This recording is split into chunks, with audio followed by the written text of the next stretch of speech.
All right, this is going to be the last problem that we do today. This is problem number 10 from the worksheet, and is probably the most difficult problem, which is normal because we started off from easier and you've gone to harder. And if you are able to understand this one, we're in a good spot for going forward. So as always, I want to read what they are giving me in the problem. So they're telling that if L is parallel to M, so I have line L, line M. So if L and M are parallel, I'm going to mark that actually, since they haven't done it for me. These two lines are parallel. We want to find y, so we know that we're not going to be happy until we found y. Okay? So there's actually one more thing that they've given to me that here that might stick out to you, and it's this little square right over there, which if you are not sure what that is, that is the symbol that there's a right angle there. We know that right angles are 90 degrees, so I'm going to write this over here. This is actually 90 degrees, so we actually know not just these three angles, but we actually know this fourth one too, which, given the problem, probably will come back to help us a little bit. Okay? So we're going to have to, as I always do, is you can always start off by trying to figure out what angles correspond with one another, or which ones are alternate interior, which ones are alternate exterior. But I know that my one shortcut that you should be looking for is that I should, to start off, find an equation where my two x variables are in the same equation, okay? So I'm going to start off with this one, because y is by itself. I'll come back to y later. I'm going to start by looking for this one. I'm going to look for a corresponding angle here. So here are my two parallel lines right here. Here's my transversal for this one. So my corresponding angle for this line would be this angle right here, right there, that one. Unfortunately, I don't have any information about that one. So I'm not going to consider it right now. Where's the alternate interior angle for this? Well, this actually isn't even an interior angle itself because it's outside of the parallel line, so I can automatically say that one no, and therefore I can also say that it's not a same side interior angle. That leaves me with alternate exterior angle, and I see that the alternate exterior angle to this angle right here is actually this big angle right here. It's this guy right there, because you see your parallel or your transversal running through the parallel lines. Here's your one intersection. On the other side, the alternate side, exterior to the parallel lines, is this big angle, which is the alternate exterior angle to this angle right here. Knowing that, and this is kind of referencing something that we've done a few times now, I know that this big angle here is the combination of these two little angles. So that's the angle addition theorem. If you forgot about it, hopefully you're remembering it now.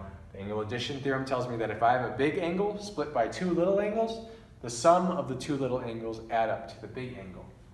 That means that this big angle is really 4x plus 90. So I'm going to write 4x plus 90 for this whole big angle here. Now when I do that, I know that alternate exterior angles are congruent to each other. And so that I know that this angle and this angle are congruent to each other.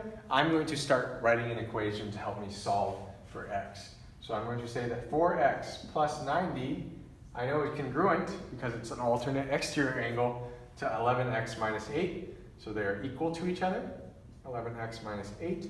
Now I'm going to solve for x. I'm going to add 8 to both sides. That gives me 4x plus 98 equals 11x. I'm going to subtract 4x to get x by itself, so I have 98 equals 7x. And now, if I look at this problem, I'm going to divide both sides by 7, which will give me 14. Okay, so I know that x equals 14, which is helpful, but it's not the end of the problem because this is a bad box. Because we are looking for y in particular, so we have to figure out this one.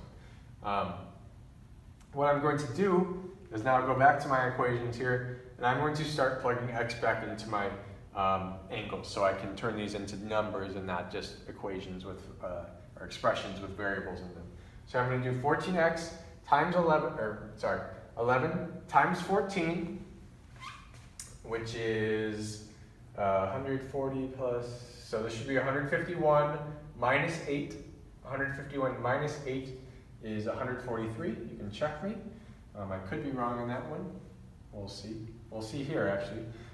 So I know 14x, so I have 4 times 14. should give me 28, 56. 56,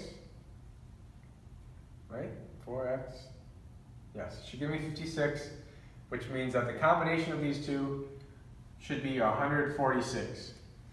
Now, I just recognize that I messed up over here, okay? So I must have multiplied wrong because I know that for sure that 4 times 14 equals 56. So this angle is 146.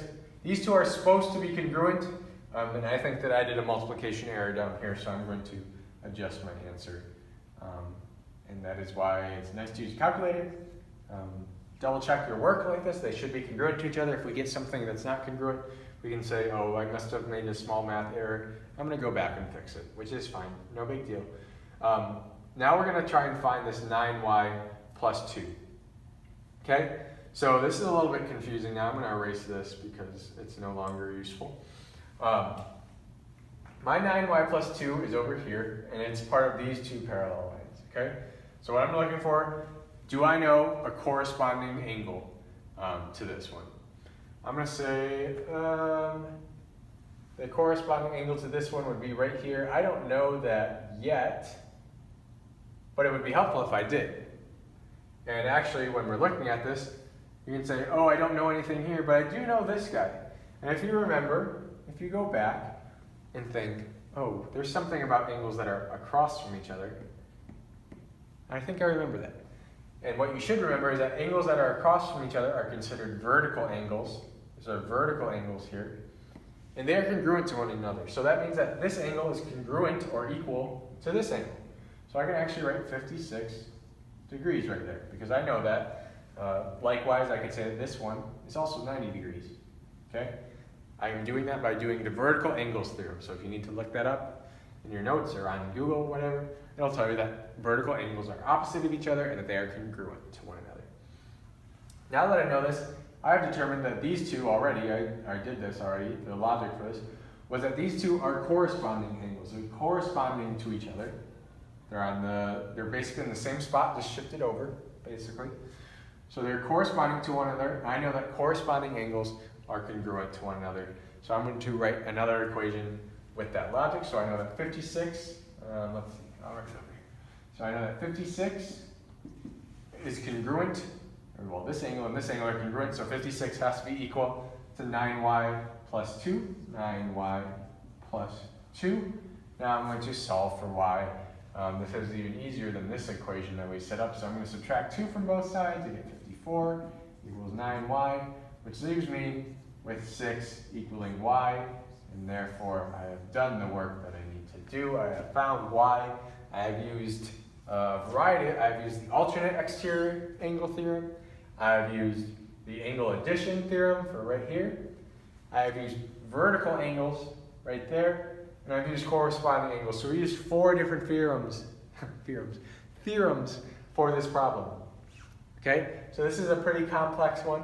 But this is how we can use all of our knowledge together to help us solve some of these angle problems. So this is it for the notes. Hopefully by now you are starting to get the hang of it. We'll keep on working on it, but hopefully this made sense.